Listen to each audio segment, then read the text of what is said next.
அனைவருக்கும் இனிய காலை வணக்கம். நாம் இன்றைக்கு திருப்புதல் பார்க்கலாம் பாருங்கள். இது திருக்குறளில் மனப்பாட திருக்குறள் என்னென்ன அப்படிங்கிறத பார்க்கலாம் பாருங்கள். 3வது திருக்குறள் பாருங்கள். கெடுப்பதுவும் கெட்டார்க்கு சார்வாய் மற்று ஆங்கே எடுப்பதுவும் எல்லாம் மழை. மழை அப்படிங்கிறது உரிய காலத்தில் பெய்து பயிர்களை காப்பதுவும் மழை தான். உரிய காலத்தில் பெய்யாமல் அழிப்பதும் மழை தான் அப்படின்னு சொல்லியிருக்கிறாங்க. அடுத்தது பாருங்கள். 6வது திருக்குறள் பாருங்கள்.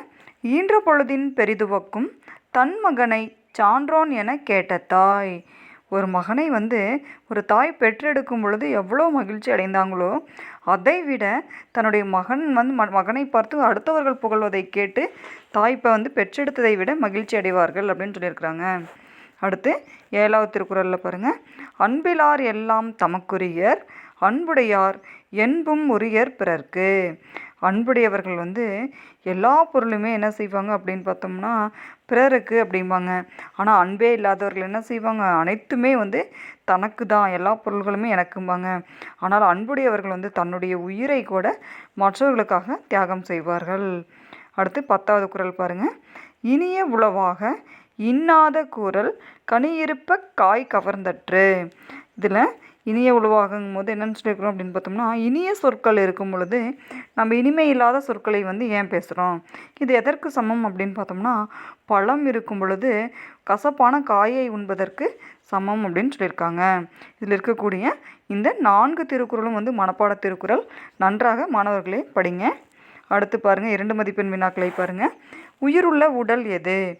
அன்போடு கூடிய உடலே உயிர்நிலை பெற்ற உடலாகும். நம்ம உடம்புல உயிர் இருப்பதற்கு சமம் அப்படின்னா அன்போடு இருக்கிறது தான் உயிர் இருக்கிறதுக்கு சமம்.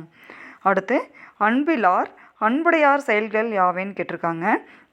அன்பிலார் என்ன செய்வார் அப்படின்னு பார்த்தோம்னா, எல்லா பொருள்களையும் தமக்கே உரிமையாக்கி கொள்வர். அன்புடையார் தம் உடம்பாலும் மற்றவர்க்கு உரியவராய் இருப்பர். அன்பில்லாதவர் எல்லா பொருளுமே தனக்கு தனக்கு அப்படின்னு சொல்வார். ஆனால் அன்புடையவர் என்ன செய்வார், தன்னுடைய உடல் பொருள் ஆவி அனைத்தையுமே மற்றவருக்கு அப்படின்னு சொல்வார். இதுதான் அன்பிலார் அன்புடையார் செயல்கள். அடுத்து கிணறு என்பதை குறிக்கும் சொல் அப்படின்னு பார்த்தோம்னா, கிணறு அப்படிங்கிறத நம்ம கேணி அப்படின்னு சொல்லுவோம். சித்தம் அப்படின்னா உள்ளம் அப்படின்ட்டு பொருள். மாடங்கள் என்பதன் பொருள் என்ன அப்படின்னு பார்த்தோம்னா, மாளிகையினுடைய அடுக்குகள். நன்மாடங்கள் அப்படிங்கிற சொல்ல பிரித்தோம் அப்படின்னு பார்த்தோம்னா, நன்மை கூட்டல் மாடங்கள் நன்மாடங்கள். அடுத்து நிலத்தின் இடையே அப்படிங்கிற சொல்ல பிரித்தோம் அப்படின்னு பார்த்தோம்னா, நிலத்தின் கூட்டல் இடையே. முத்து கூட்டல் சுடர் அப்படிங்கிற சொல்ல சேர்த்து எழுதணும் அப்படின்னு பார்த்தோம்னா, முத்து சுடர். நிலா கூட்டல் ஒளி அப்படிங்கிறத சேர்த்து எழுதணும் அப்படின்னு பார்த்தோம்னா, நிலா ஒளி. அடுத்து பொறுத்துகவில் பாருங்கள். முத்து சுடர் போல் நிலா ஒளி வீசணும்னு சொல்லியிருப்பாங்க. துய்ய நிறத்தில் மாடங்கள் இருக்கணும். சித்தம் மகிழ்ந்திட தென்றல் காற்று வீச வேண்டும் அப்படின்ட்டு பாரதியார் அவர்கள் சொல்லியிருப்பார். அடுத்து பாருங்கள்.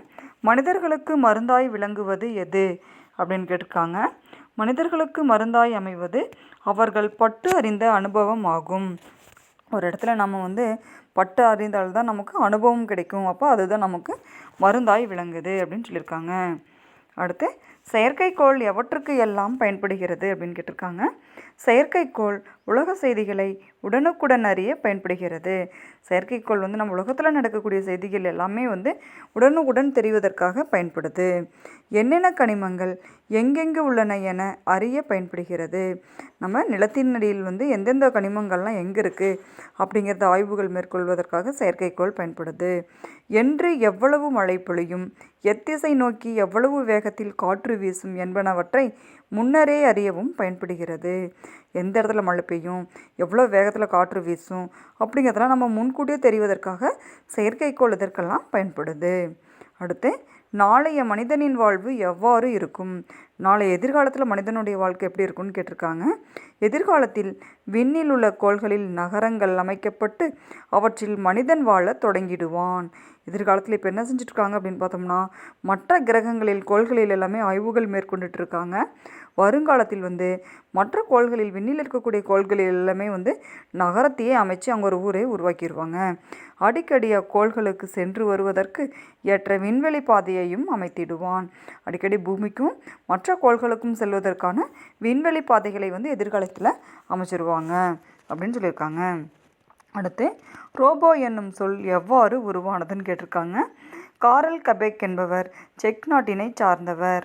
இவர் 1920ஆம் ஆண்டு நாடகம் ஒன்றை எழுதினார். அதில் அவர் ரோபோக்கள் ஒரு தொழிற்சாலையில் வேலை செய்வதாய் காட்சிகளை அமைத்திருந்தார். இவ்வாறு ரோபோ என்னும் சொல் உருவானது.